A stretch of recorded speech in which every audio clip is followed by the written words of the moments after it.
All right, so we're back with the rear end for part 2. And after doing a little investigating, I figured out what went wrong. And so this is an aftermarket track lock housing carrier piece. The factory units were prone to cracking through here, and that's what happened to mine, actually, the OEM one. This is the thicker version that's supposed to be more resilient to that. And when I built this rear end like 7 years ago, as I said, I didn't realize that it required a different bolt. So the bolts that came with the ring gear that should have worked with the factory track locker carrier are a 960 thou bolt. The bolts that I should be using are a 1.250 length bolt. And you can see the difference here in bolt length and thread engagement, if it'll focus. So you can see how much more thread, and I've actually tested one of these bolts already, and you can see how much more thread engagement is actually in there. So this time, this bolt set actually comes with a set of lock washers. I'm hesitant to put lock washers in my rear differential. I've seen these break before. And then you're gonna have 2 halves of this potentially floating around in the rear differential. Since these go all the way in and do not bottom out in the ring gear, what I'm probably gonna do is Loctite these with red Loctite and reinstall them. And there was a couple spots on the carrier that got a little bit damaged. So what I did is I took a Dremel and ground the high spots down, get rid of any stress risers or anything like that that would cause cracks. The worst of it was right here in this one. Like I said, I've already cleaned that up a bit. As far as the ring gear and pinion go, there's no teeth damage to either one. I've gone through, you can't really sit on it very well, but there's no damage to this rear axle or this ring and pinion set. There were a couple bolts still tight, so it did not separate from the carrier, which means the wear pattern should theoretically have not changed any. So I'm going to reinstall the new bolts with thread locker, torque them down, and we'll work on getting this rear end put back in the truck. All right, so we're all back with the new ring gear bolts installed, torqued. I've checked the backlash, and we're still right in spec. There's no side-to-side play in the carrier. Like, everything is good, at least from what I can tell. I was going to film the process of torquing these down, but yeah, I'm like a 135-pound guy, and it's not that easy. I'm pretty sure the carrier weighs more than me, so I had to kind of improvise a couple things. But I've just been looking at the ring gear teeth, pinion teeth, the best I can see to verify that they're all good. Kind of cleaned up the rear end. I'm going to go ahead and get the gasket surface cleaned up on this, and we'll get it back underneath the truck. I'm actually doing something a little different this time. So we're going back in with one of these Lube Locker gaskets, which I used something similar when I did the clutch on the side-by-side from the same company. And it is a gasket that requires no sealer. So I was very impressed with the one on the side-by-side. So if you guys want the part number, there it is. And it does not, like I said, it's got silicone already on it. If I can do this quickly enough, probably just show it when I install it, but it's an aluminum core gasket with silicone on both sides. And that will eliminate the hassles of trying to seal up that 9-inch rear end. So, yep, that's the next thing. Okay, so I got the housing all cleaned up, got the leftover bolts out. This is the Lube Locker gasket that I was talking about earlier. And so I noticed a couple things.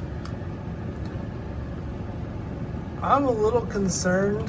I have a couple imperfections in this housing. You can see right here that I worry that this gasket's going to be capable of sealing. With sealing, obviously it's going to work. With this, I'm not too sure. I am going to give it a try though and see. Something else, I think these were in gaskets. So these are supposed to be reusable, and I believe these are more aimed at like the dirt oval guys and things like that run the 600 plus rear gear, because the gasket's already pre-notched for those oversized gear sets that go in. So you know, we're going to give it a try and see. I'm about to wrestle this rear end down here and see how much of a struggle it is for me to get it back up in there. Okay, so I incorporated the help of my son to get this back in. Sorry you didn't get to watch me struggle. But we're just starting to put the hardware on. It's recommended you guys buy new hardware for these because of the copper washers and the lock nuts that actually retain this. As you can see, I went ahead with the Lube Locker gasket that I showed earlier. I want to say I have high hopes for this, but I think unfortunately it's not going to seal. I think if you had an absolutely perfect housing, it would work perfectly fine. So I'm not blaming the gasket. This housing had a little bit of irregularity in the surface of it. I'm hoping that it seals, but I'm not overly confident in it actually working. But we're going to try it and give it a try and see if it works. So we're going to work on getting this stuff, these bolts put in, and then we're going to move over to installing the QA1 pieces that actually finish up the rear end. And it's a bit of a thing to do. These 4 bolts here actually have the QA1 bracket installed, and then this bolt here, these bolts in the front of the pinion house, the pinion support, are part of the QA1 bracing system. So we'll get to that soon. Just trying to get everything started and loosely fit together. Before you actually tighten anything down, you want all these bolts in and started. Grab my hardware real quick.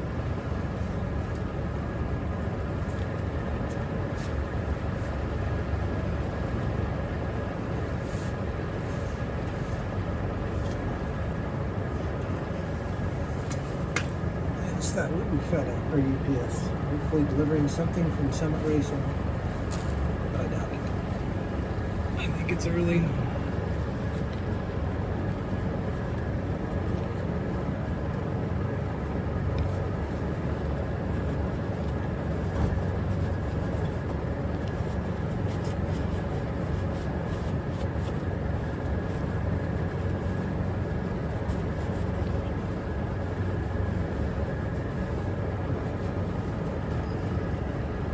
As you can see, this piece collects a lot of dirt and stuff. Just trying to clean some of it off before I go back to reinstalling it. The back of this flange, you need it to fit completely flush with all that. On this side, gets the washers.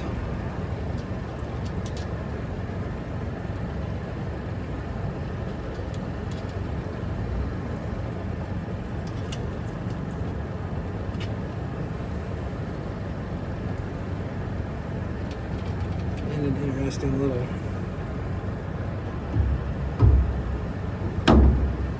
nut that holds it all together.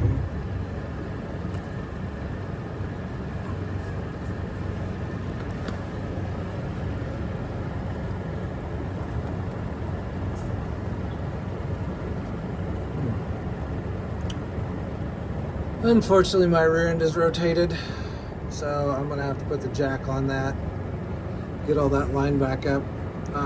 We'll come back when that's done. I mean, if you guys want to see this installed, I have a whole series of videos from installing the suspension system in this truck, so it's all on there. I'm not gonna bore you guys with the repeat of the same, so we'll just be back in a minute. Okay, well, we are all back together.